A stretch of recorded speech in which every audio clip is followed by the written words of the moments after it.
जय राम जय राम जय जय राम सिया राम जय जय सिया राम।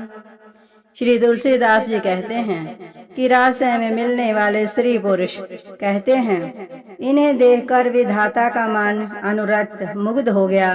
तब वह भी इन्हीं की उपमा के योग्य दूसरे स्त्री पुरुष बनाने लगा। उसने बहुत परिश्रम किया, परंतु कोई इसकी अटकल में नहीं आए, पूरे नहीं उतरे। इसी ईर्ष्या के मारे उसने इनको जंगल में लाकर छिपा दिया है। कोई एक कहते हैं, हम बहुत नहीं जानते, हाँ अपने को परम धन्य अवश्य मानते हैं जो इनके दर्शन कर रहे हैं, और हमारी समझ में वे भी बड़े पुण्यवान हैं जिन्होंने इनको देखा है, जो देख रहे हैं और जो देखेंगे। इस प्रकार प्रिय वचन कह कह कर सब आंखों में जल भर लेते हैं और कहते हैं कि ये अत्यंत सुकुमार शरीर वाले दुर्गम कठिन मार्ग में कैसे चलेंगे। स्त्रियां स्नेहवश विकल हो जाती हैं, जैसे संध्या के समय चकवी भावी वियोग की पीड़ा से सो रही हूँ, दुखी हो रही हूँ। इनके चरण कमलों को कोमल तथा कठोर जानकर वे व्यथित हृदय से उत्तम वाणी कहती हैं। इनके कोमल और लाल लाल चरणों तलवों को छूते ही पृथ्वी वैसे ही सकुचा जाती है जैसे हमारे हृदय सकुचा जाते हैं। जगदीश्वर ने यदि इन्हें बनवास ही दिया तो सारे रास्ते को पुष्पमय क्यों नहीं बना दिया। यदि ब्रह्मा से मांगे मिलें तो हे सखी, हम तो उनसे मांगकर उन्हें अपनी आंखों में ही रखें। जो स्त्री पुरुष इस समय पर नहीं आए वे श्री सीताराम जी को नहीं देख सके। उनके सौंदर्य को सुनकर वे व्याकुल होकर पूछते हैं कि हे भाई, अब तक वे कहाँ तक पहुँचे होंगे। और जो समर्थ हैं वे दौड़ते हुए जाकर उनके दर्शन कर लेते हैं और जन्म का परम फल पाकर विशेष आनंदित होकर लौटते हैं। अबला स्त्रियां, बच्चे और बूढ़े दर्शन न पाने से हाथ मलते और पछताते हैं। इस प्रकार जहाँ जहाँ श्री रामचंद्र जी जाते हैं वहाँ वहाँ लोग प्रेम के वश में हो जाते हैं। सूर्यकल रूपी कुमुदनी के प्रफुल्लित करने वाले चंद्रमा स्वरूप श्री रामचंद्र जी के दर्शन कर गांव गांव में ऐसा ही आनंद हो रहा है। जो लोग वनवास दिए जाने का कुछ भी समाचार सुन पाते हैं वे राजा रानी दशरथ कैकेयी को दोषी ठहराते हैं। कोई एक कहते हैं कि राजा बहुत ही अच्छे हैं जिन्होंने अपने नयनों का लाभ दिया। स्त्री पुरुष सभी आपस में सीधी स्नेह भरी सुंदर बातें कर रहे हैं। कहते हैं वे माता पिता धन्य हैं जिन्होंने इन्हें जन्म दिया। वे नगर धन्य है जहाँ से ये आए हैं। वे देश पर्वत वन और गांव धन्य है और वही स्थान धन्य है जहाँ जहाँ ये जाते हैं। ब्रह्मा ने उसी को रचकर सुख पाया है जिसके ये सब प्रकार से प्रेमी हैं। पार्थिक रूप श्री राम लक्ष्मण की सुंदर कथा सारे रास्ते और जंगल में छा जाती है। रघुकुल रूपी कमल के खिलाने वाले सूर्य श्री रामचंद्र जी इस प्रकार मार्ग के लोगों को सुख देते हुए सीता जी और लक्ष्मण जी सहित वन को देखते हुए चले जा रहे हैं। आगे श्री राम जी हैं, पीछे लक्ष्मण जी सुशोभित हैं। तपस्वियों के भेष बनाए दोनों बड़ी ही शोभा पा रहे हैं। दोनों के बीच में सीता जी ऐसे सुशोभित हो रही हैं जैसे ब्रह्म और जीव के बीच में माया। फिर जैसी छवि मेरे मन में बस रही है उसको कहता हूँ, मानो बसंत ऋतु और कामदेव के बीच में रति कामदेव की स्त्री सुशोभित हो। फिर अपने हृदय में खोज कर उपमा करता हूँ कि जैसे बुध चंद्रमा के पुत्र और चंद्रमा के मध्य में रोहिणी चंद्रमा की स्त्री सो रही हो।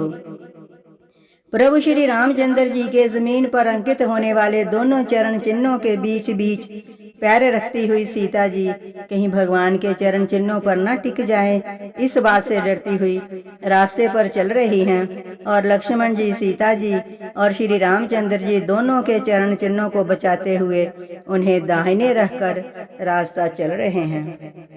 श्री राम जी, लक्ष्मण जी और सीता जी की सुंदर प्रीति वाणी का विषय नहीं है, अर्थात अनिर्वचनीय है, अतः वे कैसे कही जा सकती है। पक्षी और पशु भी उस छवि को देखकर मगन हो जाते हैं। पथिक रूप श्री रामचंद्र जी ने उनके चित्त चुरा लिए हैं। प्यारे पथिक सीता जी सहित दोनों भाइयों को जिन जिन लोगों ने देखा, उन्होंने भव का आगम मार्ग, जन्म मृत्यु रूपी संसार में भटकने का भयानक मार्ग बिना किसी परिश्रम आनंद के साथ तय कर लिया।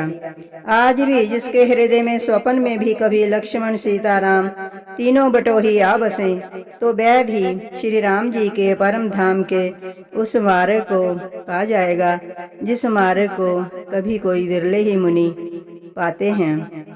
तब श्री रामचंद्र जी सीता जी को थकी महसूस कर और नजदीक ही एक बड़ का वृक्ष और ठंडा पानी देखकर उस दिन वहीं ठहर गए। कंद मूल फल खाकर रात भर वहां रहकर प्रातःकाल स्नान करके श्री रघुनाथ जी आगे चले। सुंदर वन, तालाब और पर्वत देखते हुए श्री रामचंद्र जी वाल्मीकि जी के आश्रम में आए। श्री रामचंद्र जी ने देखा कि मुनि का निवास स्थान बहुत ही सुंदर है, जहाँ सुंदर पर्वत, वन और पवित्र जल है। सरोवरों में कमल और वनों में वृक्ष फूल रहे हैं। वे मकरंद रस में मस्त और भौरे सुंदर गुंजार कर रहे हैं। बहुत से पक्षी व पशु कोलाहल कर रहे हैं और वैर से रहित हो प्रसन्न मन से विचर रहे हैं। पवित्र और सुंदर आश्रम को देखकर कमल नयन श्री रामचंद्र जी हर्षित हुए। रघुश्रेष्ठ श्री राम जी का आगमन सुनकर मुनि वाल्मीकि जी ने उन्हें लेने के लिए आगे आए। श्री राम जी ने मुनि को दंडवत किया। विपर श्रेष्ठ मुनि ने उन्हें आशीर्वाद दिया। श्री राम जी की छवि देखकर मुनि के नेत्र शीतल हो गए। सम्मान पूर्वक मुनि उन्हें आश्रम में ले आए। श्रेष्ठ मुनि वाल्मीकि जी ने प्राण प्रिय अतिथियों को पाकर उनके लिए मधुर कंद मूल और फल मंगवाए। श्री सीता जी, लक्ष्मण जी और श्री रामचंद्र जी ने फल खाए। तब मुनि ने उनको विश्राम करने के लिए सुंदर स्थान बतला दिए। मंगल मूर्ति को आंखों से देखकर वाल्मीकि जी के मन में बड़ा आनंद हो रहा है। तब श्री रघुनाथ जी कमल सदृश हाथों को जोड़कर कानों को सुख देने वाले मधुर वचन बोले। हे मुनिनाथ, आप त्रिकालदर्शी हैं। सारा संसार आपके लिए हथेली पर रखे हुए बेर के समान है। प्रभु श्री रामचंद्र जी ने ऐसा कहकर फिर जिस जिस प्रकार से रानी कैकेयी ने वनवास दिया, वह सब कथा विस्तार से सुनाई और कहा, हे प्रभु, पिता की आज्ञा का पालन, माता का हित और भरत जैसे भाई का राजा होना और फिर मुझे आपके दर्शन होना, जिस सब मेरे पुण्यों का प्रभाव है। हे मुनिराज, आपके चरणों का दर्शन करने से आज हमारे सब पुण्य सफल हो गए। हमें सारे पुण्यों का फल मिल गया। अब जहाँ आपकी आज्ञा हो, जहाँ कोई भी मुनि उद्वेग को प्राप्त ना हो, क्योंकि जिनके मुनि और तपस्वी दुख पाते हैं, वे राजा बिना अग्नि के ही अपने दुष्ट कर्मों से ही जलकर भस्म हो जाते हैं। ब्राह्मणों का संतोष सब मंगलों की जड़ है और भूदेव ब्राह्मणों का गुस्सा करोड़ों कुलों को भस्म कर देता है। ऐसा हृदय में समझकर वह स्थान बताइए जहाँ मैं लक्ष्मण और सीता सहित जाऊं और वहाँ सुंदर पत्तों और घास की कुटी बनाकर हे दयालु कुछ समय निवास करूं। श्री राम जी की सहज ही सरल वाणी सुनकर ज्ञाता मुनि वाल्मीकि बोले, धन्य हे रघुकुल के ध्वजा स्वरूप, आप ऐसा क्यों न कहेंगे। आप सदैव वेद की मर्यादा का पालन करते हैं।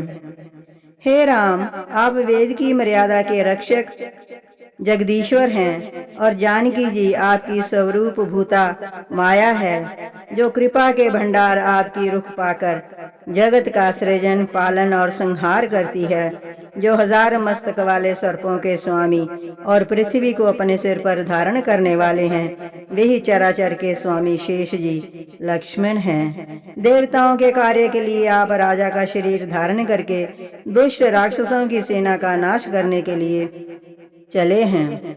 हे राम, आपका स्वरूप वाणी के अगोचर, बुद्धि से परे, अव्यक्त, अकथनीय और अपार है।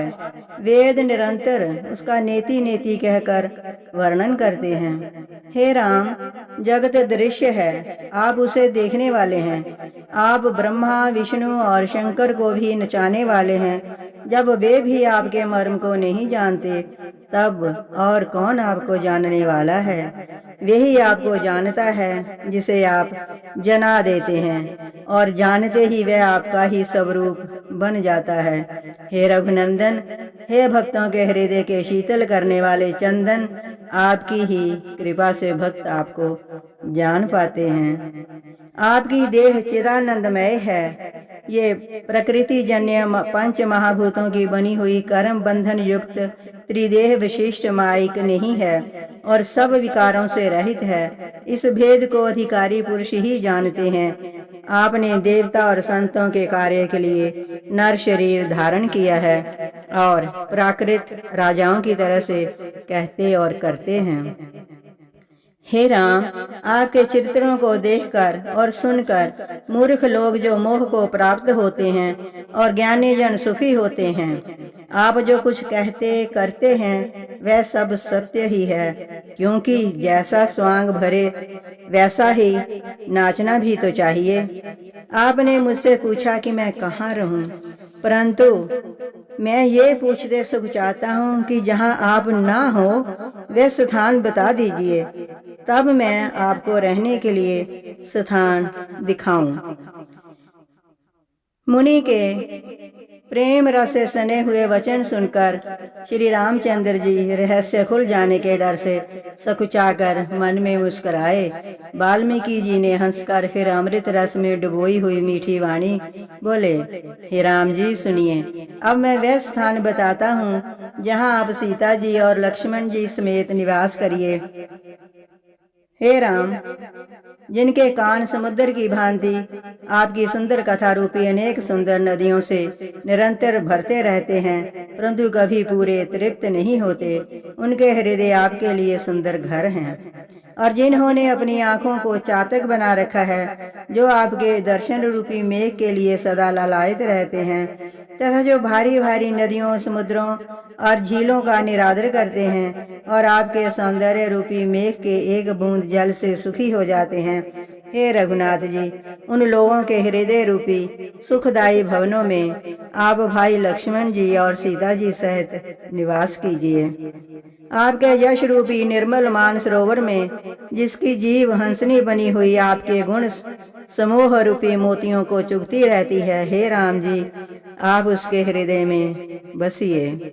जिसकी नासिका प्रभु आपके पवित्र और सुगंधित पुष्पादि सुंदर प्रसाद को रोज आदर के साथ ग्रहण करती है, सूंघती है, और जो आपको अर्पण करके भोजन करते हैं और आपके प्रसाद रूप ही वस्त्राभूषण धारण करते हैं, जिनके मस्तक देवता, गुरु और ब्राह्मणों को देखकर बड़ी नम्रता के साथ स्नेह सहित झुक जाते हैं, जिनके हाथ नित्य श्री रामचंद्र जी आपके चरणों की पूजा करते हैं और जिनके दिल में श्री रामचंद्र जी आपका ही विश्वास है, दूसरा नहीं।